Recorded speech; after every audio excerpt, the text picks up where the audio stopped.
Hello दोस्तों, राधे राधे। आज की वीडियो में मैं आपको अपने फूल गोभी और पत्ता गोभी के बीज को ग्रो करके दिखाने वाला हूँ।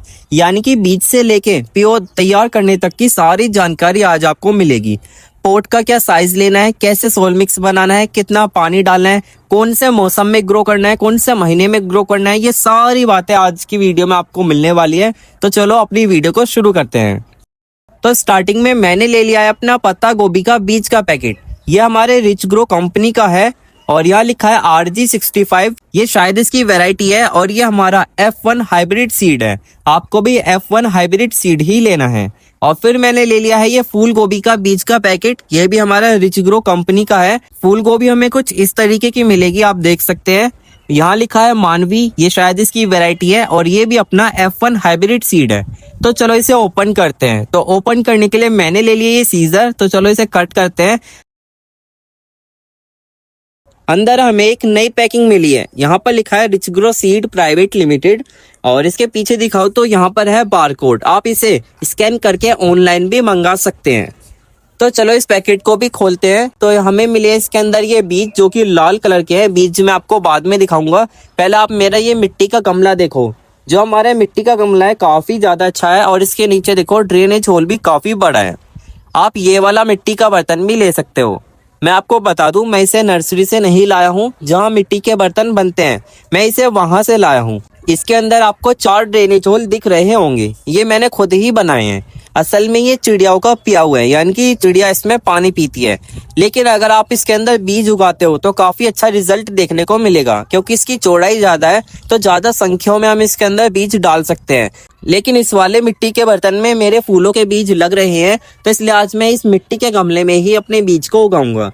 तो इसके ड्रेनेज होल को कवर करेंगे पुराने गमले के टूटे हुए फिट्टू से। और फिर मैंने ले लिया है ये सोल मिक्स। सोल मिक्स देखो कितना ज्यादा अच्छा है, बिल्कुल वेल ड्रेन सोइल है।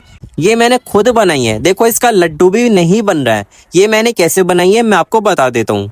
1 पार्ट मैंने लिया है ये काउडंग कंपोस्ट, ये गोबर की खाद है। और 1 पार्ट ली है ये कोकोपीट। और थोड़ी सी यानी कि 10% मैं इसके अंदर मिट्टी भी मिलाने वाला हूँ। ठीक है, इन तीनों आइटमों को बिल्कुल अच्छे से आपको मिक्स कर लेना है और आपकी ये सीडलिंग सोयल मिक्स बनके हो जाएगी बिल्कुल तैयार। इसके अंदर बीज बहुत अच्छे से अंकुरित हो जाते हैं। चलो अब अपने मिट्टी के गमले के अंदर अपने सोयल मिक्स को फिल कर लेते हैं। तो सोयल मिक्स हमारी फिल हो गई है। मैंने ले लिया ये बीज का पैकेट। इसके बीज को बाहर निकालते हैं। तो देखो इसके बीज ये लाल कलर के हैं। ये लाल कलर के क्यों हैं मैं आपको बता देता हूँ।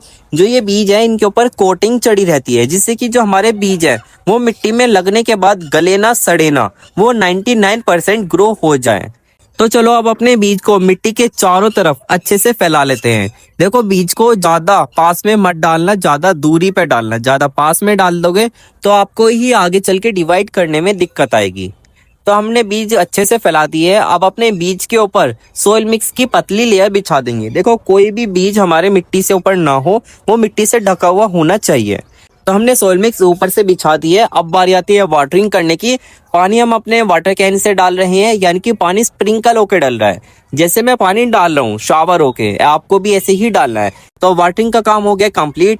और साथ ही में मैं इसके अंदर ये बीज का पैकेट भी लगा दूंगा, जिससे कि हमें पता रहे कि हमने इसके अंदर अपना फूल गोभी का बीज लगाया है। तो अब बारी आ गई अपने पत्ता गोभी की। तो चलो इसका पैकेट भी खोलते हैं। इसके अंदर भी हमें सेम ये पैकिंग मिली है जैसे उसके अंदर मिली थी। और यहाँ पर भी ये बारकोड है, आप इसे स्कैन करके इस वाले बीज के पैकेट को भी ऑनलाइन मंगा सकते हैं। इसका भी बीज का पैकेट खोलूं तो इसके भी बीज हमें सेम लाल कलर के मिले हैं। तो चलो अपने इस वाले मिट्टी के गमले के ड्रेनेज होल भी कवर कर लेते हैं और फिर इसे सोइल मिक्स से फिल कर लेते हैं। सोइल मिक्स फिल हो गई है और अपने पत्ता गोभी के बीज भी चारों तरफ अच्छे से फैला देते हैं। बीज फैल गए हैं और इन्हें भी सेम उसी की तरह मिट्टी से ढक देते हैं। लास्ट इसमें भी वाटरिंग का काम रह रहा है, तो चलो पानी भी डाल देते हैं। तो हमारे सेम फूल गोभी की तरह पत्ता गोभी के बीज भी लग गए हैं। इसके अंदर भी हम अपने बीज के पैकेट को लगा देते हैं, जिससे कि हमें पता रहे कि हमने इसके अंदर अपना पत्ता गोभी का बीज लगाया था। तो अब बस इंतजार रहेगा हमारे इन दोनों बीज को ग्रो होने का। तो देखिए हमारे पत्ता गोभी और फूल गोभी के बीज अब अंकुरित होने शुरू हो गए हैं। अगर मैं आपको पास से दिखाऊं तो देखो फूल गोभी के छोटे छोटे पौधे आपको बाहर निकलते हुए दिख रहे होंगे। सेम इसी तरह हमारे पत्ता गोभी के पौधे भी छोटे छोटे मिट्टी से बाहर निकल रहे हैं।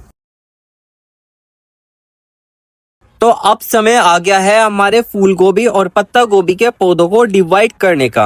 यानी कि अगर मैं आपको पत्ता गोभी के पौधे दिखाऊं तो देखो कितने बड़े हो गए हैं, पहले से बहुत बड़े हो गए हैं। और अगर मैं अनुमान लगाकर भी आपको बताऊं कि ये पौधे कितने होंगे तो आराम से इसके अंदर 100 पौधे हैं। देख रहे हो, जरा से मिट्टी के गमले के अंदर हमने 100 पौधे तैयार कर लिए और कितने ज्यादा हैं, कितने बुशी लग रहे हैं। अगर फूल गोभी की प्योर दिखाऊं तो देखो फूल गोभी के इतने ज्यादा तो नहीं निकले हैं, लेकिन आराम से ये भी 50 से 60 पौधे उग चुके हैं। तो आज हम इन्हें डिवाइड करेंगे और किस में लगाएंगे। ये आ गए हमारे ब्लैक प्लास्टिक पॉट और इनका साइज बहुत छोटा है, यानी कि 4 इंच के छोटे से पॉट है। इनके ड्रेनेज होल देखो कितने सारे हैं, यानी कि जो हमारी प्योद है ना वो ओवर वाटरिंग से नहीं मरेगी, वो आसानी से इन ब्लैक प्लास्टिक पॉट में बड़ी हो जाएगी। और यहाँ रखे हैं हमारी ग्रीन नेट के फटे हुए कपड़े के छोटे छोटे पीस।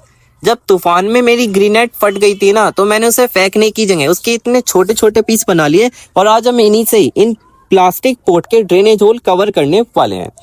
सोयल मिक्स इस बार का अलग है, यानी कि पिछली बार जो हमने बनाया था हमें इस बार वो नहीं बनाना है, इस बार अलग बनेगा। मैं आपको बता देता हूँ ये मैंने कैसे बनाया है। मैंने ली है 60% गार्डन सोइल, यानी कि खेत की उपजाऊ मिट्टी, और फिर मैंने लिया है ये 40% काउडंग कंपोस्ट, और फिर मैंने लिए थोड़ी सी नीम खली और थोड़ा सा साफ फंगीसाइड। बस इन चारों आइटम्स को आपको बिल्कुल अच्छे से मिला लेना है और फिर आपका सोयल मिक्स बनके हो जाएगा रेडी। देखो इस सोयल मिक्स में आप पत्ता गोभी और फूल गोभी को आसानी से उगा सकते हो। तो हमारी सोयल मिक्स बनके हो गई है रेडी। अब अपने सारे ब्लैक प्लास्टिक पॉट के अंदर अपनी सोयल मिक्स को फिल कर लेते हैं। हम पूरे पॉट अभी सोयल मिक्स से नहीं भरेंगे, यानी कि आधे आधे पॉट हम अपनी सोयल मिक्स से भरने वाले हैं। तो अब बारी आ गई अपनी पत्ता गोभी की प्योत को अलग अलग करने की, यानी कि डिवाइड करने की। डिवाइड करना बहुत आसान है। पहले अपने इस पैकेट को साइड में रखते हैं।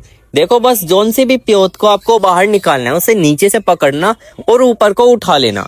ये हमारे ऐसे सोयल मिक्स में लगे हैं कि इनकी जो जड़ें हैं वो नहीं टूटेगी, पौधा आपके हाथ में आसानी से आ जाएगा।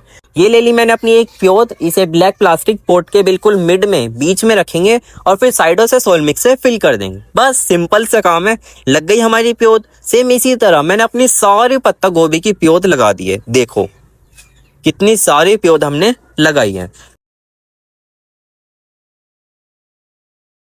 तो अब हम इसके अंदर पहले पानी डाल देते हैं सबसे पहले, क्योंकि जो हमारी पत्ता गोभी की जड़ है वो सूखे ना। अगर वो सूखने लग गई तो फिर गड़बड़ हो जाएगी, यानी कि आपकी प्योदियां मर सकती है। तो इसलिए हम पहले इसके अंदर पानी डाल देते हैं, जो हमारी सूखी मिट्टी है वो गीली हो जाए और वो हमारी प्योद की जड़ों को नमी दे सके। तो वाटरिंग का काम हो गया कंप्लीट। सेम इसी तरह अब मैं अपने फूल गोभी की प्योद को भी इन ब्लैक प्लास्टिक पॉट में लगाता हूँ। तो पहले हम डिवाइड करेंगे। अब की बार मैं डिवाइड कुछ अलग तरीके से बता देता हूँ कि कैसे डिवाइड करना है। देखो डिवाइड करने के लिए इस बार मैंने ले लिए खुरपी। खुरपी को हम गमले के साइड में डालेंगे और फिर मिट्टी को ऊपर को उठाएंगे। ऊपर को जैसे आप उठाओगे तो आपके हाथ में बहुत सारी प्योद आ जाएगी। फिर हम क्या काम करेंगे, जो हमारे हाथ में इतनी सारी प्योद आई है इन्हें 3 भाग में 4 भाग में डिवाइड कर लेना, जिससे कि आपके हाथ में ज्यादा प्योद ना हो। अब मेरे हाथ में कम से कम 6 से 7 प्योद है। तो बस जोन सी प्योद को आपको अलग करना है उसे पकड़ना और हल्के हाथ से खींचना, एक भी जड़ नहीं टूटेगी और आपके हाथ में सारी प्योद आ जाएगी, सारी प्योद डिवाइड हो जाएगी। ठीक है, अब अपने सेम उसी तरीके से ब्लैक प्लास्टिक पॉट में रखेंगे और साइड में सोयल मिक्स से फिल करेंगे। और इसी तरह मैंने अपनी सारी फूल गोभी की प्योद लगा दी है। तो चलो इसमें भी जल्दी से पानी डाल देते हैं, जिससे कि जड़ ना सूखे, उन्हें नमी मिल जाए। देखो जो मैं ये काम कर रहा हूँ ये शाम के समय में कर रहा हूँ, शाम के समय में रिपोर्टिंग कर रहा हूँ। आपको भी शाम के समय में करना है, सुबह नहीं करना है। सुबह करोगे तो दोपहर की कड़क धूप में सारी प्योद मर जाएगी। तो वाटरिंग का काम हो गया कंप्लीट। तो हमारे फूल गोभी और पत्ता गोभी की सारी प्योद हमारे इन ब्लैक प्लास्टिक पॉट में लग गई है। तो अभी आपको जो ये प्योद है थोड़ी सी लटकी हुई दिख रही होगी, यानी कि मिट्टी में चिपकी हुई दिख रही होगी, कोई कोई प्योद बिल्कुल लटकी हुई दिख रही होगी। तो ये कोई दिक्कत वाली बात नहीं है, अभी फिलहाल प्योद इसी तरीके से लटकेगी, लेकिन सुबह को सारी प्योद सीधी खड़ी हो जाएगी। तो चलो मैं आपको इसके आगे का अपडेट दिखाता हूँ।